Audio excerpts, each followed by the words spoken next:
You're not done. Improving your info products long after release. There are a lot of beautiful things about digital products that physical products simply can't compete with. Instant distribution, for one. There's no need to deal with picking and packing, shipping and returns. You can put it up for sale and it's available for consumption instantly. Ease of creation is huge as well. There's no need to deal with foreign factories, import laws, and ordering thousands of units at a time to meet factory minimums. This is why digital products are so popular for bloggers, vloggers, and other content creators online. The risks are low, and the upsides are very high. However, perhaps one of the greatest benefits that digital products have is the fact that they can be continuously updated over time. They never have to be truly complete, and always have room to be improved.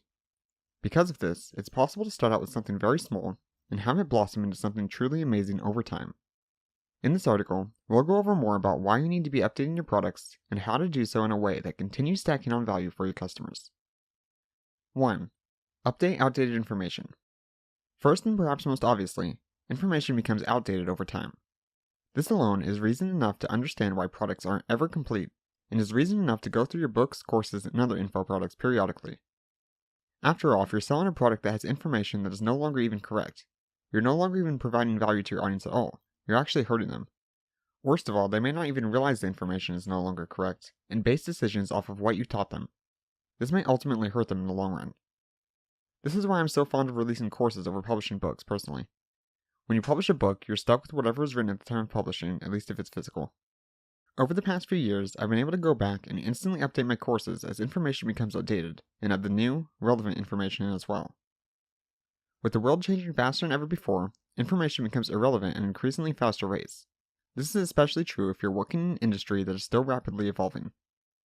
Keep your products up to date, and you show new buyers that you're serious about ensuring that they get the best experience possible, while also showing people that may consume your content a second time in the future that you still have the best resource on the topic. 2. Utilize data to make improvements. This is a core concept behind the lean startup strategy. You don't necessarily need to have the world's most complete resource at release, just something valuable enough to solve the buyer's problem. Over time, customers share with you exactly what they like about your products and highlight the areas that need improvements. As you collect data, be it in the form of reviews, testimonials, questions, or complaints, you can go back and use this to make changes. You may find out areas your book or course didn't cover well enough, and release an extra few videos to make up for it. It's fair to say that if one person speaks their mind about something, many others were also thinking the same thing. Therefore, you know that by investing time in updating your products in these areas, it's going to please a lot of people. There's no risk to it, only upside. New customers get an even more complete experience with fewer areas to feel negative towards, and existing buyers are happy that they are receiving additional content for free. 3. Branch out, including other relevant topics. Over time, you may discover that you're ready to add entirely new sections to your products, branching out a bit further than the original product may have. For example, I have a course based solely around building a mindset for success, which you can visit by viewing jamesmcallisteronline.com/succeed. This course was fairly fledged out when it was released, but a large number of lectures have been added since it was originally published.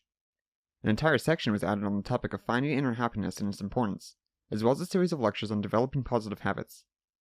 Although the course was certainly valuable before these sections were added, these related topics added a lot to it as well. I'm certain that over time, as I grow in these areas myself, I will continue adding completely new sections to my courses. While the courses you have for sale may be valuable right now, they may become even more valuable when you commit to expanding them. It often makes sense to go fairly broad with your course topic. It allows you to really pack it with content and gives you room to work with in the future for additional material. This is why I have a course on blogging, for example, rather than separate courses on topics like building blog traffic or blog monetization. 4.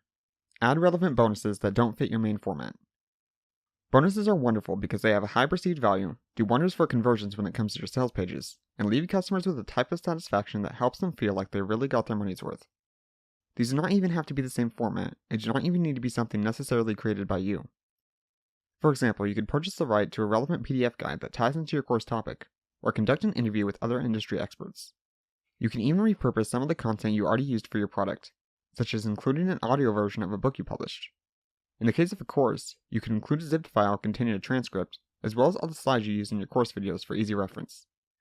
Bonuses can even be something that make you additional revenue from each buyer, such as a free coaching consultation, which would hopefully lead to more clients, or discounts to relevant software in which you may earn an affiliate commission. Consider viewing your competitors' offers and examining what bonuses they're using in their products, even purchasing the products if necessary. Then, figure out how you can do things better, utilizing the data collected to release the right offers. Remember, throwing in bonuses for the sake of throwing in bonuses won't help you. The bonuses need to be relevant and they need to add value. 5. Be careful with pricing and use all of this as a selling point. I'm a firm believer that updates to your existing products should always be free to those who have already bought it, and additional content shouldn't be locked behind some sort of paywall. Instead, increase the price for new buyers if you must. Even then, you want to make sure that this isn't going to hurt the level of sales you're already receiving, and should be a change implemented only after careful consideration. The fact of the matter is, most people don't update their products regularly, if at all. You are certainly justified in raising your prices, and even charging for new content you release. It's just not the ideal strategy for most people. By keeping prices steady and not charging for future content, you give yourself the ability to use this extremely valuable fact as a selling point for your products. You can tell people that despite how amazing your products are now, they're only going to continue getting better. You'll be able to highlight this fault in your competitors' offerings, and show people through your actions that you're only going to continue giving them an even higher return for their money over time. My students trust that when they buy one of my courses, that they're never going to need to buy another book, course, or other info product on the topic ever again. They know that when they make their purchase, they can come back to it years from now, and it will still be up to date with all the newest information on the topic. When there's something they need to know about, it will be there, even if it's about a topic that didn't exist at all when they purchased the course originally. Promise that you'll commit to updating your product over time, and I assure you that you'll sell more copies. Conclusion. By failing to add on to your info products over time, you're missing out on a huge opportunity to build trust, provide additional value, and ultimately, make more sales. I hope that this article has sparked some ideas in you. If there's one thing to do now, it is to go back through the product you've released and identify areas of improvement. You'd be surprised how much you've grown since its initial release, and how your opinions, thoughts, and expertise has changed over the months or years. I'd also love to hear what you've done to improve your products post-release inside your own company. We could all benefit from hearing what you have to say. Thanks in advance. To your success, James McAllister.